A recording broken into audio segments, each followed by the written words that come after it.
Estamos aqui mais uma vez para nossa aula da Escola Dominical. Espero que você, assim como eu, esteja ansioso e desejoso de aprender um pouco mais da Palavra de Deus, né? Eu sempre sou muito animado para estudar a Palavra do Senhor, espero que você também. Então se prepare, pegue o seu lápis, o seu caderno, sua Bíblia e ore, faça uma oração pessoal, peça a Deus para abrir a sua mente e vamos estudar a Palavra de Deus.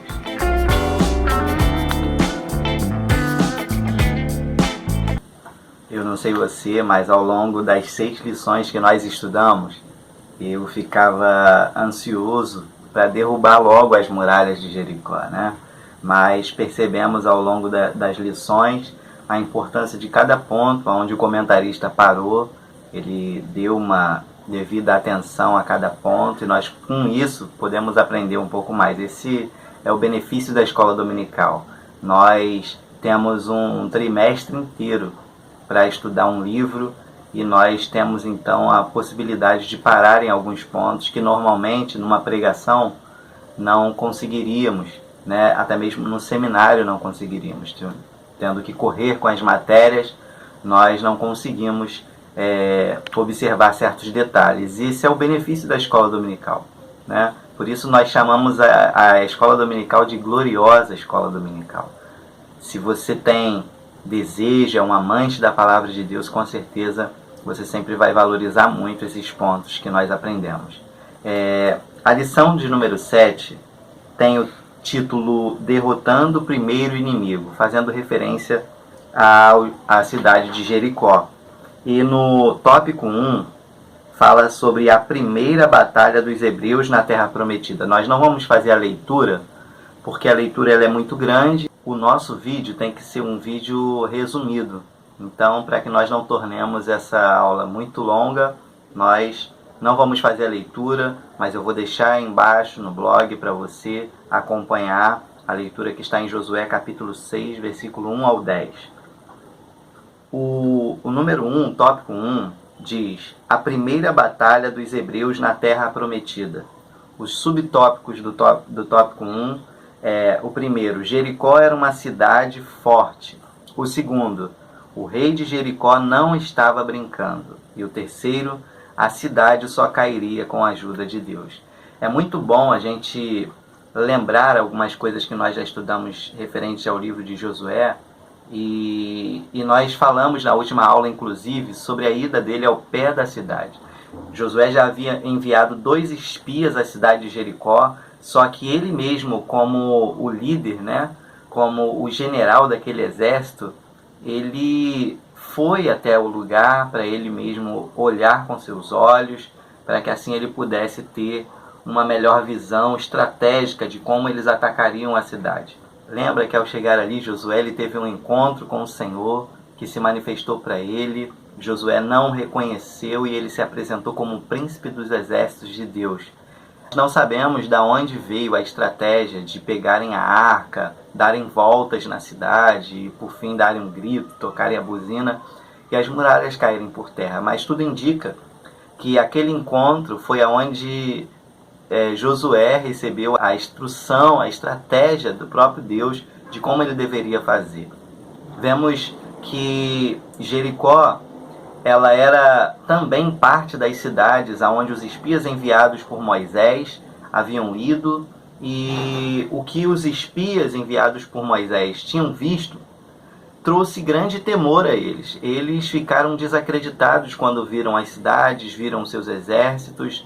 Só que quando Josué chega diante de Jericó, ele tem a mesma visão que ele tivera outrora. Josué ele não vê somente o impossível. Claro que, por exemplo, na nossa lição, no tópico 1, no subtópico 1 também, fala sobre a área de Jericó, que era de aproximadamente 32 quilômetros. Os muros mediam 9 metros de altura e 6 de espessura. Então, aos olhos humanos, talvez era não só o povo, não eram gigantes, não eram os exércitos que trazia maior dificuldade, né? Na lógica dessa guerra, não eram os povos a maior dificuldade. Ao olhar para as muralhas, com toda certeza era nelas que Josué via a grande dificuldade. Por exemplo, quando nós olhamos para a nossa vida, os desafios que ela nos coloca, né, nós temos promessas para ser conquistadas, temos os nossos objetivos e existem coisas que nós vemos, que sabemos que vamos enfrentar, que para nós isso aí dá para a gente vencer. Isso aí, se esforçando, lutando, a gente consegue. Mas existem coisas que estão diante de nós que com certeza essas coisas são aquelas que nós falamos, Senhor, isso aí é muito para mim. Isso aí eu não sei como eu vou vencer. Isso aí eu não sei como eu vou superar. Tenho certeza que ao chegar ao pé de Jericó, foi essa visão que Josué teve. Com certeza ele lembrou de quando ele foi no meio daqueles espias que Moisés enviou e pensou assim, Senhor, eu vi gigantes, eu vi povos fortes, mas sempre acreditei que o Senhor nos daria a terra. É uma promessa do Senhor. Só que ao olhar para essas muralhas, eu não sei como que eu vou vencê-las. Eu não sei como nós podemos vencer essas muralhas. E aí que o Senhor entra, né? O subtópico de número 3 diz que eles só conseguiriam essa vitória através do Senhor, né? Então era uma ação dos exércitos e era uma ação de Deus também para que eles conseguissem. Então, aquele encontro fez toda a diferença. Foi ali que Josué recebeu estratégia, cremos assim, foi ali que Josué recebeu encorajamento e força da parte de Deus para que ele pudesse então ir com uma estratégia que seria, né, invencível. Outra coisa que nós podemos perceber no livro de Josué, e também o autor aqui da revista, ele traz essa ênfase, é que o rei de Jericó não estava brincando. Nós precisamos ter também esse ponto de vista com relação à nossa vida. O nosso inimigo não está brincando. Deus, ele nos fez promessas, ele apontou objetivos para nós alcançarmos, só que o nosso inimigo, ele nunca vai estar de brincadeira. Lembra que quando os espias que Josué enviou chegaram na cidade, eles logo subiram a muralha, entraram na casa da prostituta Raabe e percebe que logo o rei ficou sabendo disso. Sinal que as defesas de Jericó elas estavam com toda a força. Que o rei ele tinha o seu serviço de inteligência ali buscando, com certeza, encontrar alguns espiões de Israel, né? Isso é muito interessante, parece até os filmes, as séries que nós vemos hoje, já existiam trabalhos de inteligência e rapidamente eles foram descobertos. O rei imediatamente mandou prendê-los. Quando chegou lá, Raabe, ela mentiu, né? Ela disse que eles não estavam lá e ao descê-los pelas muralhas, Raabe disse que eles deveriam se esconder durante 3 dias. Isso indica também que a busca que foi feita àqueles homens foi uma busca muito forte, que com certeza se eles saíssem dali, com certeza eles seriam pegos. O rei de Jericó não estava brincando. Isso fala da nossa vida. Quando você está diante das suas batalhas para conseguir aquilo que você sabe que Deus entregou nas suas mãos, você também vai encontrar muitas dificuldades. Você vai encontrar muitos levantes. Não foi o primeiro que Israel enfrentou. Não foi o primeiro problema que Israel tinha que lidar. E você talvez já teve muitos problemas e eles não foram os únicos. Se você estiver em um agora, ele não é o último. Sempre haverão batalhas para os servos de Deus. Mas, assim como Josué, assim como aquele povo, nós precisamos estar sempre na presença de Deus, buscando nele direção, estratégia e com certeza ele vai nos dar um grande livramento.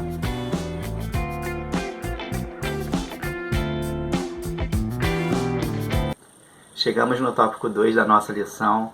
Eu confesso para vocês que chegou um momento do meu estudo que eu falei assim, Senhor, me dá uma mensagem dentro desse estudo, que não seja somente um estudo, mas que seja uma palavra que nós possamos te ouvir e entender a mensagem que o Senhor tem para nós através desses estudos, dessas lições, né?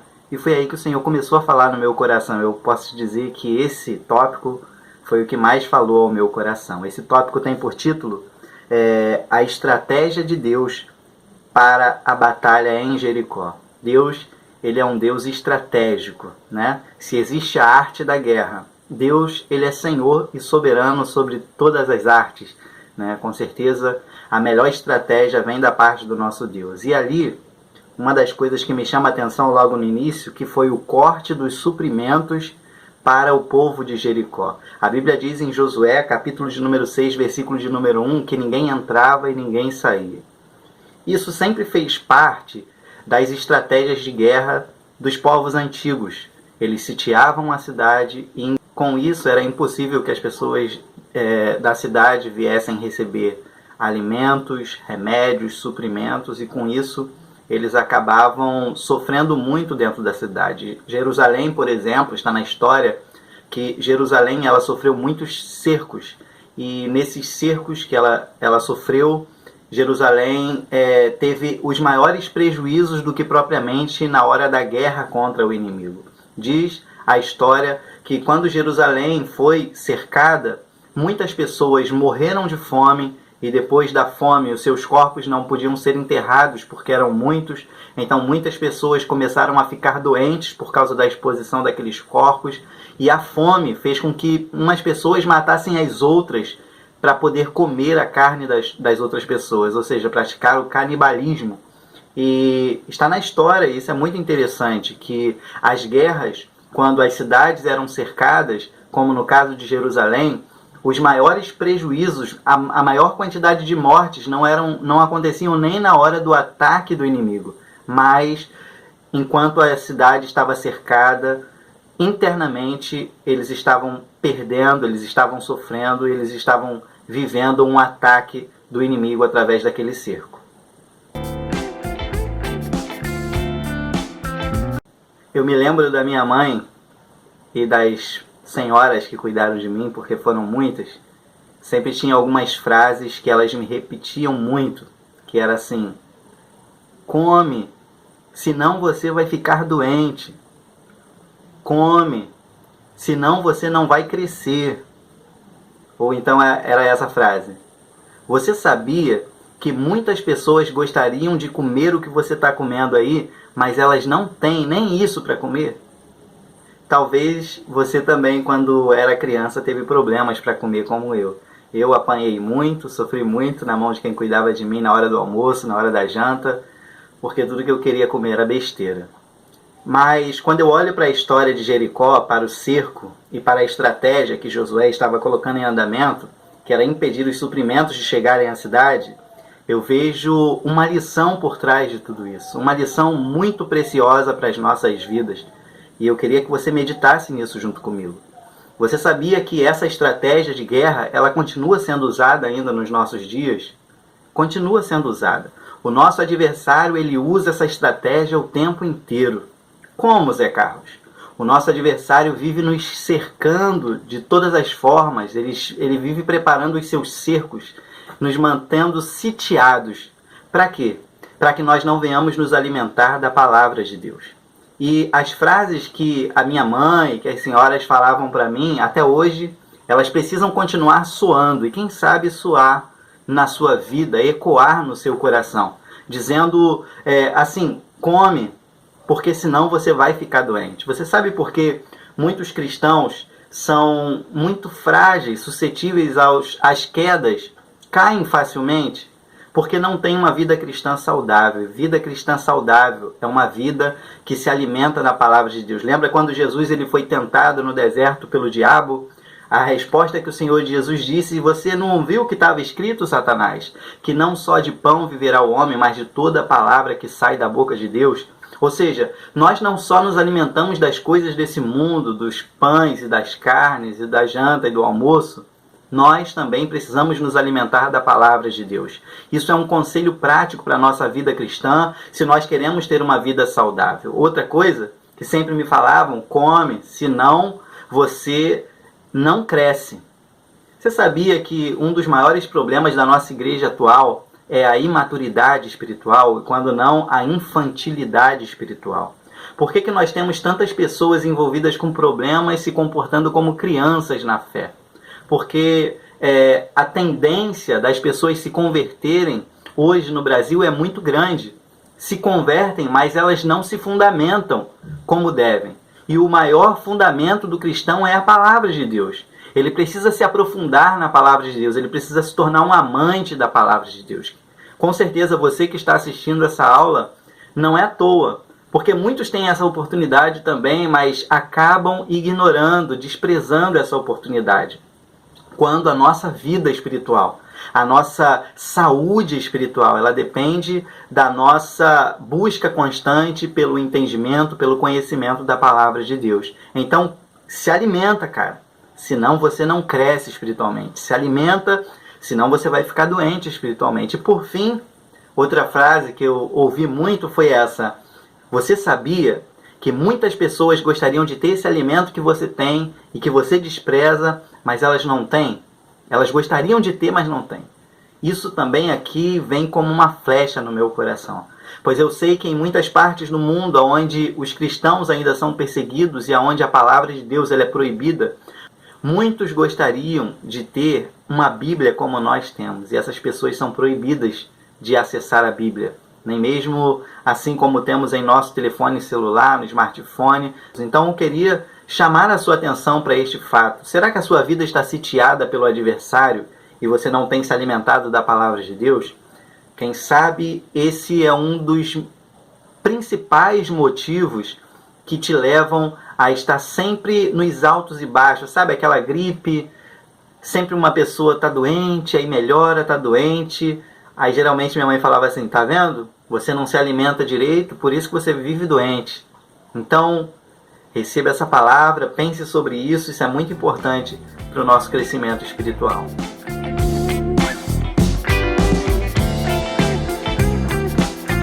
A Bíblia diz no livro de Amós, capítulo de número 8, versículo 11, assim: estão chegando dias, diz o Senhor, o soberano, em que enviarei na terra fome, mas não de pão, sede, mas não de água, mas fome e sede pela palavra de Deus.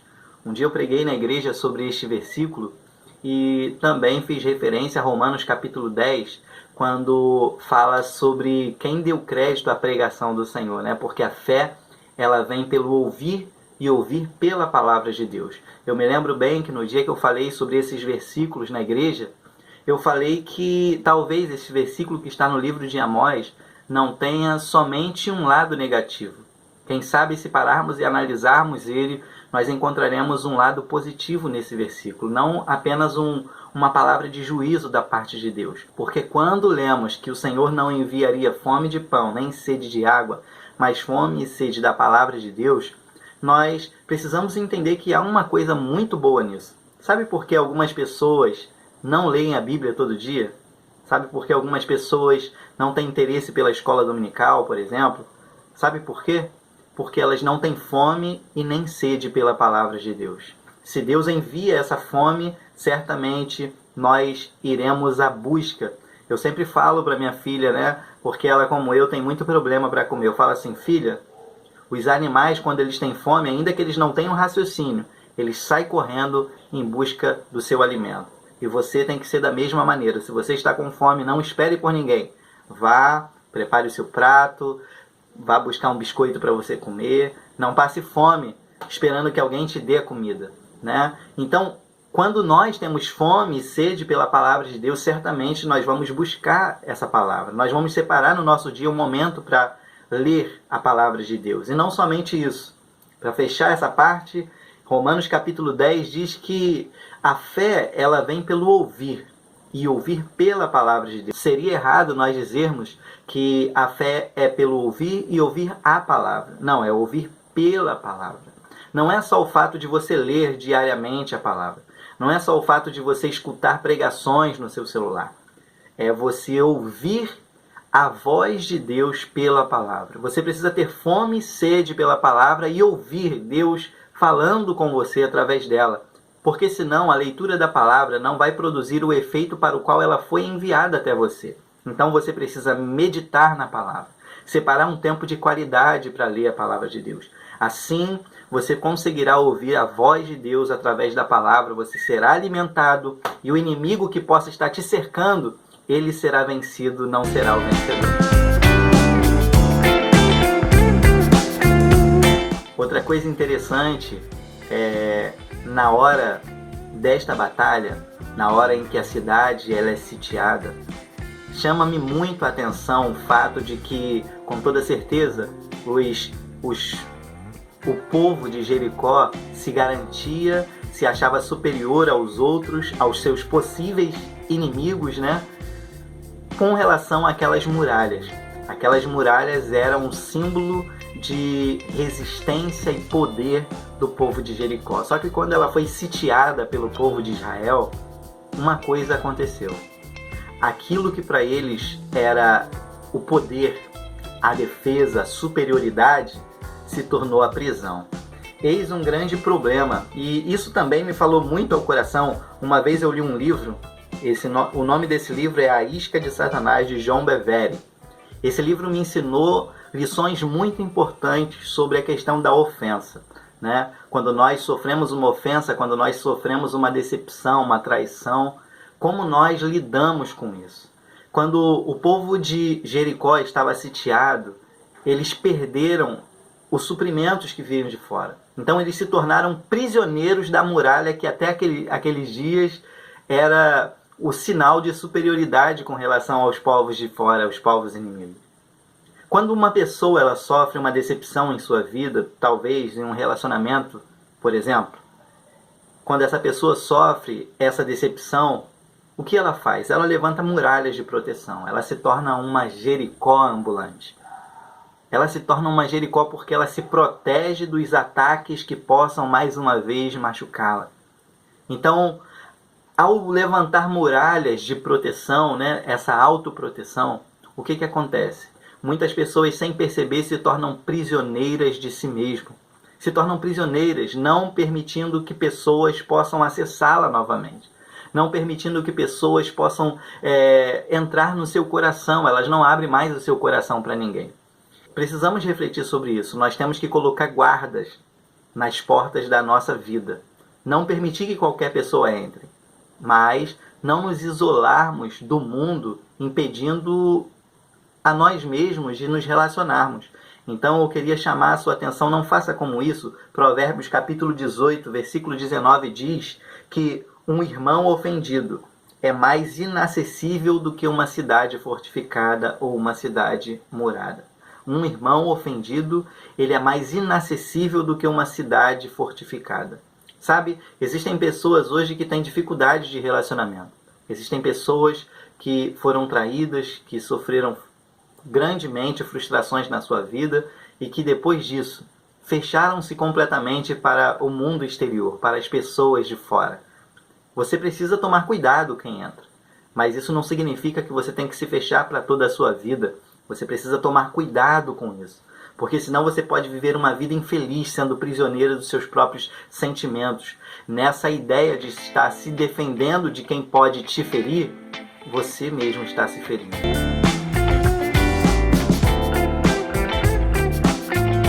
Então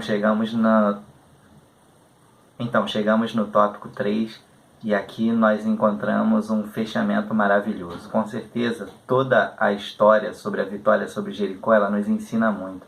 Porém, o ponto forte da lição que nós aprendemos aqui é como Deus ele age também através da nossa fé. Quando foi dada a estratégia de que deveria cercarem a cidade, deveriam dar voltas na cidade, 6 dias, 6 voltas, e no 7º dia, 7 voltas. E depois dessas 7 voltas deveriam tocar as buzinas e gritar. Eles não sabiam o que ia acontecer, a vitória, como ela viria, mas Deus ele tinha dado uma direção e certamente traria vitória. Mas quando eu vejo essa cena do povo dando aquelas voltas, eu fico a pensar como ficava o coração das pessoas em Jericó. Porque eles não diziam uma palavra, era uma ordem, ninguém fala nada. Então, enquanto eles estavam dando voltas na cidade, eu fico pensando como estava o coração de Jericó. Que estratégia é essa? Para que serviria essa estratégia? Nós pensamos que talvez as voltas na cidade fossem para deixar mais temerosos as pessoas de Jericó. Mas não. Creio eu que que não era só um tratar com as pessoas de Jericó.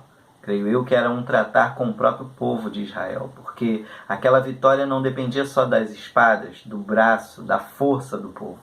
Aquela luta dependia muito da sua obediência, dos seus passos firmes no chão, em confiança, né? Quem tem fé não só acredita que vai dar tudo certo. Quem tem fé sabe esperar. No momento da espera, no momento do processo, ele mantém paz, ele caminha com firmeza. Ele sabe que, assim como diz em Eclesiastes capítulo 3, há um tempo determinado para todas as coisas. Então, a vitória certamente viria. Mas Deus ele queria tratar com o povo também. Eles deveriam obedecer. Eles deveriam seguir a estratégia. Eles deveriam confiar em Deus. E tudo daria certo. Que você possa meditar em todos os pontos que nós estudamos nessa palavra. Lembre-se, existem coisas muito preciosas para a nossa própria vida, para a nossa vida pessoal. Não deixes de colocar em prática aquilo que a palavra de Deus ela tem para nós. Certamente, ela sempre nos dará um caminho de vitória. Que Deus te abençoe.